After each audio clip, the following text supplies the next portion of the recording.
प्यार होता है, दे दे दिल जो वहीं दिलदार होता है। आंखों ही आंखों में आंखें चार होता है, दे दे दिल जो वहीं दिलदार होता है। अपने सनम को प्यार से हमको थोड़ा देखा कीजिए, मेरे हम सफल। काले आंखों में तो चश्मा लगा लीजिए,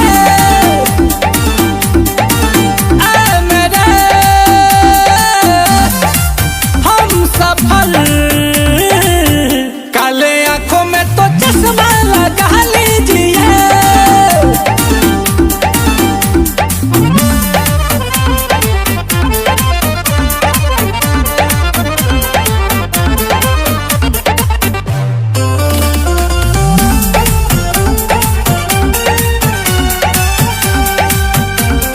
गाल गुलाब के पंख के जैसे, होठ तेरे मधुशाला है।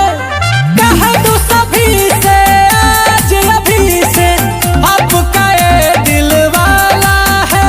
ऐसे हंस के दिल में बस के,